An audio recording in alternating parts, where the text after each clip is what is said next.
If capturing crisp action shots or smooth motion blur is your style, look no further than this combination.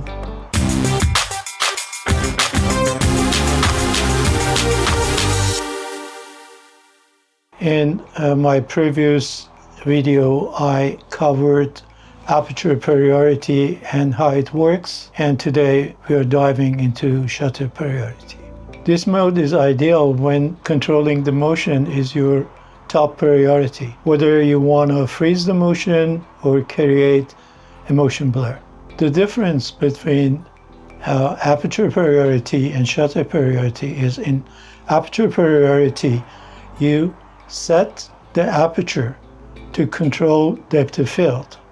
But in shutter priority, you set the shutter speed to control motion, and the camera chooses the right f-stop to compensate for the light. And today we are gonna dive into shutter priority, how to set it, how to use it properly, and when it's the best choice. So let's jump into Nikon Z6 III menu, and I'm going to show you how to get it started. To set ISO and also turn on auto ISO, just go to the menu, photo shooting menu, and scroll down to ISO sensitivity setting. I'm going to set this to the minimum base ISO, which is 100. I'm going to turn auto ISO on and set the maximum sensitivity to 6400, and also the minimum shutter speed I'm going to set it to 1/25 of a second.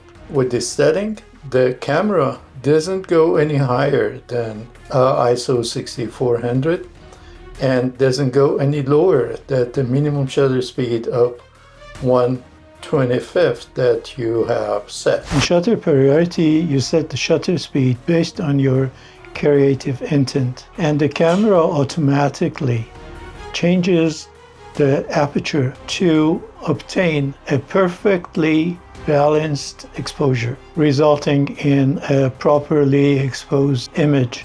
Okay, I'm in shutter priority, shutter speed 1/15 of a second, aperture is 8 and ISO is 100.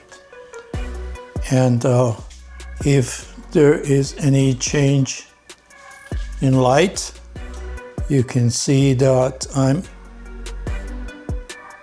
I'm dimming the light.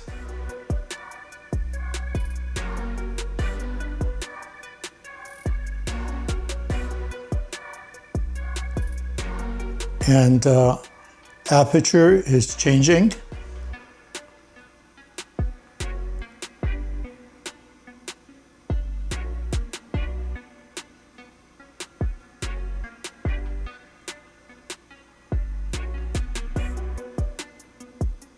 The challenge begins when light starts changing and your lens hits its maximum aperture.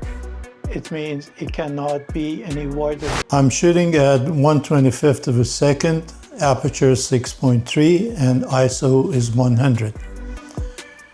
And as I dim the light, you can see the aperture is gonna open till it gets to the maximum opening. On this lens is f4.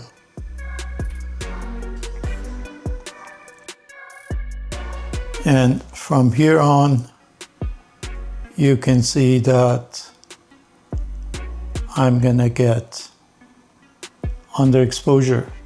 Let's take a photo.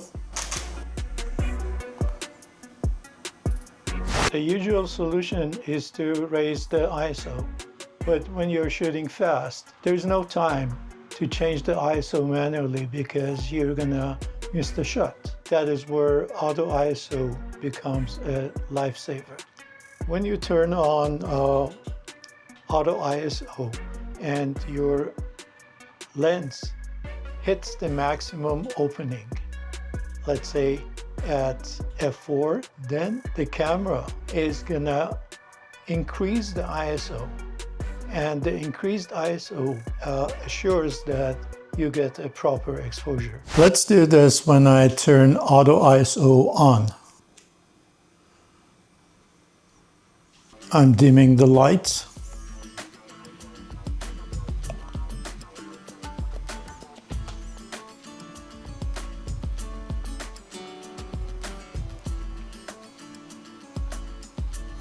Till I get to f4.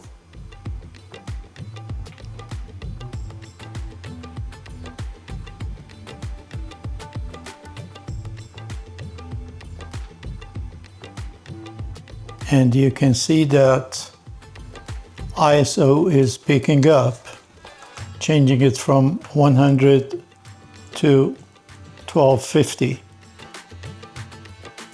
And if I take another photo,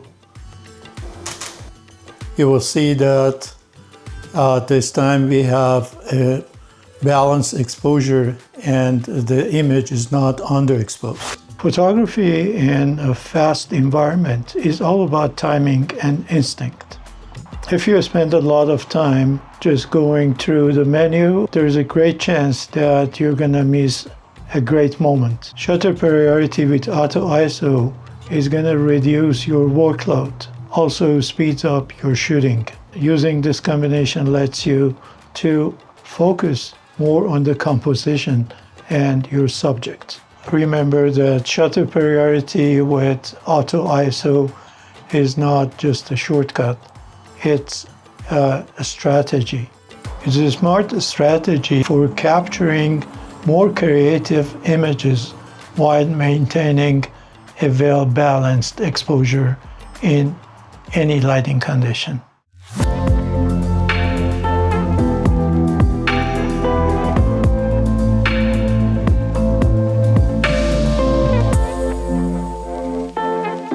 Thank you so much for watching the video. If you liked it and found it useful, don't forget to hit the like button and subscribe to the channel.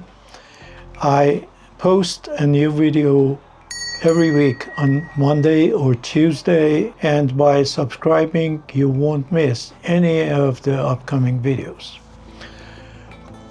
If you have any question regarding photography and videography, just leave it in the comments, and it's going to be my true pleasure to answer them for you.